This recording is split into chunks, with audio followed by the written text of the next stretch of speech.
afternoon. We've decided to put together an update presentation for you to watch on the back of what's happened over the last week especially, but over the last month in financial markets. I'm sure you're all aware there's been lots of volatility in the financial markets after the World Health Organization declared the coronavirus global pandemic. This has spread fear throughout big market sell-offs. Last weekend we saw Saudi Arabians and the Russians get into sort of an argument about the oil price, and global oil prices have collapsed, which further brought the markets down. We've seen a bit of a rebound in the markets this afternoon, but we're going to continue to experience volatility going forward, I think, for the next few weeks. We're hoping that this presentation will reassure you and give you sort of confidence that there is people in our office working. Basically, we've got your back. It's what we're trying to get the message across to people. It has been the biggest market fall since 1987. There's been around about 10 market falls over the last 30 years, which have been quite severe. 1987 and this one being the biggest. Lehman Brothers in 2008, we'll touch on shortly. Governments around the world have immediately come forward to try and offer stimulus. The US have cut their interest rates, the UK cut rates. The budget on Wednesday was designed to try and put stimulus back into the economy. The Germans are talking about what their stimulus package is going to be.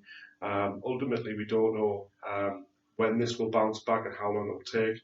But what we are able to tell you is that every time it has happened in history that there has been a market collapse like the one we're seeing now, the markets have always recovered. There comes a point when certainty will prevail. That's the problem we have at the moment. We don't know how long this virus will last for. But once the markets feel there is some certainty, then they will recover. The Lehman Brothers in 2008 was an absolutely huge collapse. One of the biggest banking operations in America went under. Lots of other banking corporations in the UK and all over the world was in serious financial difficulty.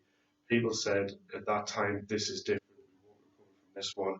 And as you can see from that graph there, it was by the end of 2009 that the markets were back at the level where they were the pre-Lehman bust. As you can see from that graph, the ups and downs over that 12-month period was extremely volatile. So we are going to see market fluctuations on a daily basis. However, yesterday's 10% fall in the UK FTSE 100 was bad. It wasn't quite as bad as that day in 1987, but it was pretty painful to watch.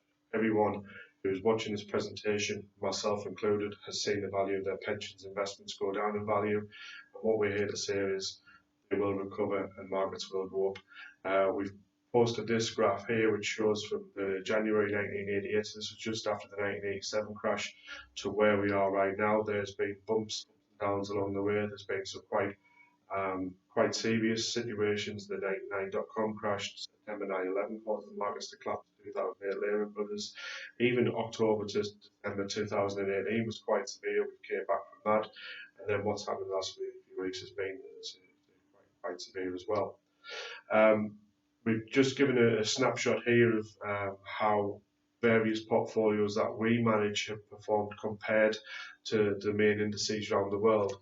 The FTSE 100 is a main sort of index that people will look at. Over 3 months, it's down 27%. So when you're looking on the news and you're seeing that that market's down as much as that, the S&P 500 down 17% over the same period, a lot of our clients who are invested in Risk Score 2, which is a portfolio that has no more than 40% in the stock market, similar to some of the very cautious Royal London portfolios we manage, that's down 8% over that period. So the market's down 27%. The portfolios that we manage don't fall as severe.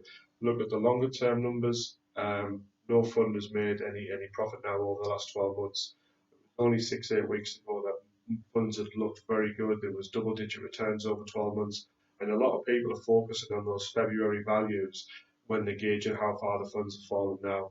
For those people who have been invested longer, you will remember the times when the markets have fallen in the past, and they will, as I say, recover. The only thing we don't know is when it will recover. So yes, this might feel different because it's a global pandemic. We haven't experienced one of those in many of our lifetimes. I think anyone watching this, I don't think there's anyone who was around in 1917 when the big epidemic happened then.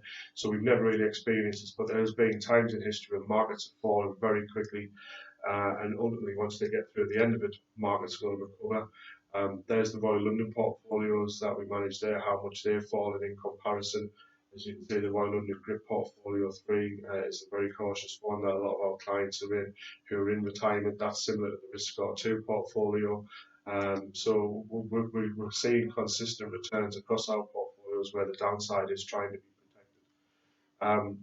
We showed this slide on a couple of presentations, and what it shows is we don't know which asset class is going to perform better than other asset classes.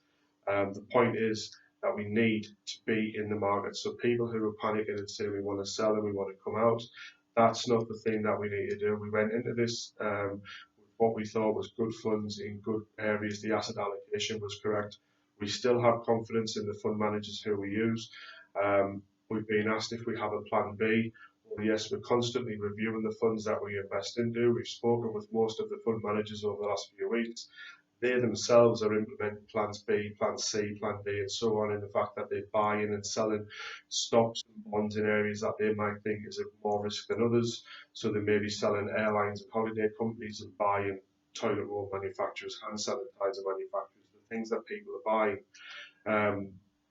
We showed this in our presentation in February, being in the market for the missing the best 10 days of the market when the market bounces is absolutely key. So you have to remain in there.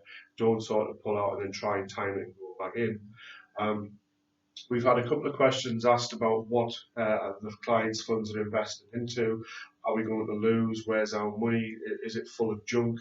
Well, as you can see from the names on this table here, which we will share as an attachment to the email we're sending across, there's lots of names on there who you will recognise, and you own these stocks, these bonds.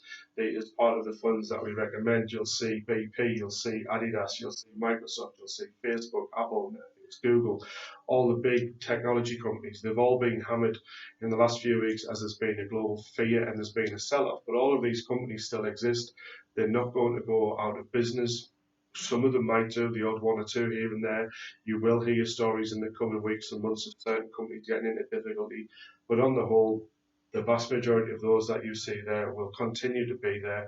And when the market turns, their price will go back up. As I say, all of our portfolios are multi-asset portfolios we're investing across the world. We say that on average, you'll have around 4,000 instruments across 70 countries in a lot of what we do for people. So yes, Germany might be in a bad situation, or Italy, or China. We don't necessarily directly invest in those particular countries, but the fund managers who we use will be picking various instruments, as you can see on there.